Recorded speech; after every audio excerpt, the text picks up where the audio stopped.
बोकारो जिले के करीब सैकड़ों बैंक बीसी के माध्यम से आम लोगों को रोजाना बैंक के झंझटों से जैसे कि पेमेंट से लेकर करीब करीब बैंक संबंधित सभी कार्यों को आम लोगों के लिए सुविधा उपलब्ध कराते रहे हैं।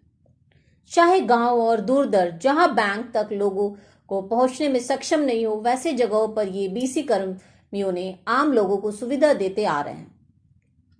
रंजीत कुमार पांडे ने बताया कि अचानक बैंक के द्वारा एक आदेश निकालकर कहा गया कि अब आप सभी को कॉर्पोरेट के द्वारा अपने कार्यों को करना होगा और फिलहाल सभी बीसी सेंटरों का कोड ब्लॉक कर दिया गया है, जिससे नाराज बीसी कर्मियों में आज बैंक ऑफ इंडिया बोकारो अंचल कार्यालय के ऑफिसर से मिलकर अपनी समस्या को बताया और ज्ञापन भी सौंपा। वहीं जब इस मामले को लेकर बैंक ऑफ इंडिया बोकारो अंचल कार्यालय अधिकारी से मिलकर जानकारी लेने की कोशिश की गई, पर उनके ऑफिस कर्मचारी ने कहा कि साहब मीटिंग में व्यस्त हैं और अभी नहीं मिल सकेंगे। उन्होंने बताया कि एचओ को ज्ञापन सौंपकर उनसे बात की जाएगी और उसके बाद जो भी कार्रवाई की 2012 में बीसी का कॉन्सेप्ट आया था, भारत सरकार ने लाया था। ग्रामीण इलाकों में, सीमावर्ती इलाकों में जहां बैंक नहीं पहुंच सकती थी, उनके लिए banking correspondence ultra small branch जो करते हैं, मिनी बैंक करते हैं, इसके रूप में बहाल किया गया था सबको।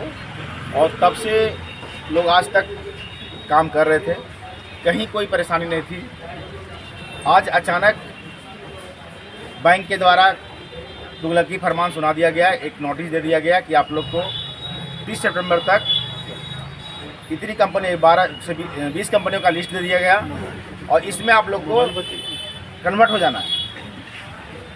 इसी के खिलाफ हम लोग माननीय उच्च न्यायालय में हम लोग याचिका भी दायर किए हैं, जिसमें इसके खिलाफ स्टे ऑर्डर भी मिल चुका है हम लोग को। हजारीबाग जोन में सबका आईडी चालू है, लेकिन बोकारो जोन में पता नहीं इन लोग का कोर्ट माननीय उच्च न्यायालय से भी लोग अपने आप को ऊपर समझते हैं, सभी बीसी का आईडी इन्होंने टेम्पोरली डीएक्टिवेट कर दिया। इसी को पूछने के लिए हम लोग माननीय जोनल मैनेजर से मिलने आए थे कि आखिर इस आईडी को टेम्पोरली डीएक्टिवेट कैसे किया आपने। माननीय उच्च न्यायालय ने स्पष्ट कहा है कि 31 अक्टूबर तक जैसी काम बीसी लोग कर रहे थे वैसा करते रहें। 31 अक्टूबर के बाद कोई जजमेंट अगर कोई आएगा तो फिर उसके अनुसार हम लोग काम करेंगे, लेकिन फिलहाल 31 अक्टूबर तक इस फैसले बैंक के जो तुगलकी फरमान था कॉर्पोरेट में जाने का, उसको स्टे कर माननीय उच्च न्यायालय ने दे दिया। ये बताइए कि ये जो आप लोगों को बैठा दिया गया, रोक दिया गया, कितना परेशानी होगा परिवार जो परिवार आप लोग तो सब परिवार वाले लोग हैं, क्या परेशानी हो जाएगी? सर बहुत परेशानी होने वाली है। आर्थिक स्थिति है, हम लोग बीच रोड पे आ जाएंगे। सभी का एक व्यक्ति के पीछे 10 परिवार होता है। भारत में जानते हैं कि एक व्यक्ति कमाने वाला होता है, 10 लोग खाने वाले होते हैं। अब जैसे ही आईडी बंद हुआ, क्योंकि बैंक बीसी को इतना इनकम नहीं था कि कोई 10,000 को 15,000 रुपये 20,000 महीने कमाता था, कोई 5,000 भी कमाता था। अब मान लीजिए वो भी अगर आना बंद हो जाए इस बेरोजगारी में, तो आर्थिक संकट तो आना तय है। लोग कितने अभी बरसात का महीना, कितने लोग बीमार पड़ रहे हैं, इलाज मेडिकल खर्च भी नहीं उठा पाएगा लोग, तो भुखमरी की स्थिति तो बनने ही वाली है। अभी आप लोग गए थे मिलने के लिए, क्या हुई बातें, कुछ हुई, क्या हुई बताइए? अभी हम लोग माननीय आंचलिक प्रबंधन से मिलने गए थे, तो एफआई मैनेजर ने कहा कि अभी 2:30 बजे आप लोग मिलने आए थे। 2:30 बजे मिलने आए, हमको पता ही नहीं है कि कोर्ट ने ऑर्डर क्या दिया है। जब बैंक का खुद का वकील, उनका हाई कोर्ट में खुद आलम साहब उनके अधिवक्ता हैं, उनको स्टे ऑर्डर प्राप्त है, तो पता नहीं, जब अपना ही एडवोकेट की बातें उनको नहीं पता, इसे साबित होता है कि लोग कंपनी और दलालों के साथ बिके हुए हैं। स्पष्ट है ये लोग क्योंकि सारी कंपनियां जीएम का, जेडएम का, डीजेडएम का और ईडी तक का है, एनबीजी मैनेजर का है, तो सारे लोगों ने रिटायर करके अपनी कंपनियां खोल रखी है और एक अलग गोरख धंधा इन लोग जो अपनाया है, उसके खिलाफ हम लोग लड़ाई जारी रखेंगे, चाहे उस सड़क से सदन तक, जब तक हम लोग का आईटी चालू नहीं हो। आइए तो आप क्या नाम है आपका? मेरा नाम धनराज यादव हुआ। मैं सचिव हूँ हजारीबाग जोन बीसी यूनियन। और मैं बताना चाहता हूँ इस मीडिया के माध्यम से कि आज जो बीसी लोग का जो स्थिति जो किया जा रहा है, आपको जानकारी होगा कि कुछ वर्षों पहले कोरोना जैसा महा बीमारी आया हुआ था।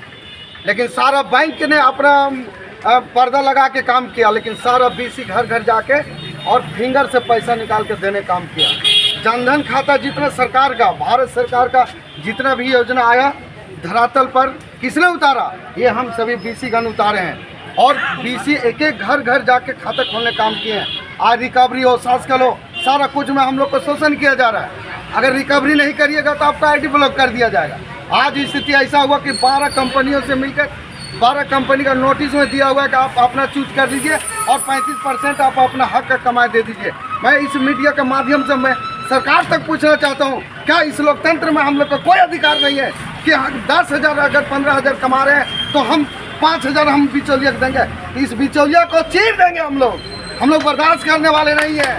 इसलिए कि हम लोग भी इंसान है, हम लोग ये जानवर नहीं है कि हम लोग के साथ 10 साल तक हम लोग काम किए दिन रात मेहनत करके, और आज हम लोग को कहाँ फेंक दिया जा रहा है। अगर मैं सरकार से बोलना चाहता हूँ, अगर इतने ही बीसी लोग से नफरत है तो हम लोग को इस देश से बाहर फेंक दीजिए। जहाँ हम लोग मरे जिए, मेरा बाल बच्चा सब मरे, उससे कोई लेना देना नहीं है। आज देखिए, आज यहाँ पर हम लोग मिलने के लिए आ रहे हैं तो ऐसा ट्रीट किया जा रहा है जैसे आज हम लोग बैंक का कुछ नहीं है। जब सुनिएगा सर, जब जोनल ऑफिस में मीटिंग होता था हम लोग को बताया जाता था कि आप लोग जो है बैंक का एक पार्ट है, एक अंग है, और उस समय हम लोग को काम किए हैं, दिन रात मेहनत करके किए हैं काम। वृद्धा पेंशन जो मिलता है, वृद्धा पेंशन मिलता है, विधवा पेंशन मिलता है, वैसे लोग जो पैदल ब्रांच तक नहीं जा सकता है, वैसे लोगों को हम लोग घर में जाके अपना तेल खून सुखाकर हम लोग काम किए हैं। और आज ये हम लोग के साथ ऐसा व्यवहार किया जा रहा है कि अगर नहीं हुआ तो हम लोग आत्मदाह करेंगे। हम लोग धरती में रहे या नहीं रहे, लेकिन हम लोग ये शोषण नहीं चलने देंगे। मेरा यही कहना है। कुछ बोलना है पूछिए। ना बस ठीक। हम लोग जाके उन लोग को विधवा पेंशन या तो विधवा पेंशन किसी भी तरह से जाके रोड नहीं, वहाँ पे हम लोग जाके उन लोग को अंगूठा लगा के पेमेंट दिया करते थे। अभी तो ग्रामीण क्षेत्र के लोग, मेरे पंचायत के और गाँव के लोग अभी हर किसी के कम से कम पॉइंट से 100-150 अभी ग्राहक घूमे होंगे। और बेचारी बूढ़ी का क्या अवस्था होगा, वो जो बैंक तक नहीं जा पाते होंगे, किस तरह से जाएंगे, अभी कहाँ नहीं जा सकता। कैसा आप लोग को लग रहा है जिस तरीके से अचानक से जमीन के नीचे पैर के नीचे लगता है जमीन खिसक गया, कैसा फील हो रहा है? हम लोग तो खराब लग रहा कि बिचौलिए लोग को जो बीच में बैंक वाले डाल दे रहे हैं, हम लोग को खराब लग रहा। लेकिन हम लोग के साथ साथ जो हम लोग का ग्राहक है, जो हम लोग जिसको सेवा देते थे, उन लोग को भी अभी उसका सामना करना पड़ रहा है। कहीं ना कहीं पॉइंट बंद है तो 100-200 आदमी एक बीसी का अभी कम से कम उन लोग को नुकसान करना पड़ रहा है। तो देख, सीधा सीधी बात है कि ये लोग जो है सब कॉर्पोरेटवाद कर दिया है, पूरा प्रबंधन को, पूरा बैंक बीसी को, पूरा सिस्टम को। सरकार कहती है कि हम बिचौलिया खत्म करना चाहते हैं, हम दलालों से बचिए आप लोग। और बैंक के अधिकारी जो दलालों का को जन्म दे रहे हैं, ये लोग कहीं ना कहीं, हम इसकी मंशा साफ है कि इन्होंने कहीं ना कहीं ऊपर से लेन देन किया है और ला करके इस कंपनियों की जितनी भी कंपनियां हैं, सारे के सारे ही बैंक के अधिकारियों का है, पूरी इनकी मिली भगत है। अभी हम लोग मिलने के लिए गए थे डीजनों को, तो उन्होंने कहा कि कॉर्पोरेट में चले जाइए।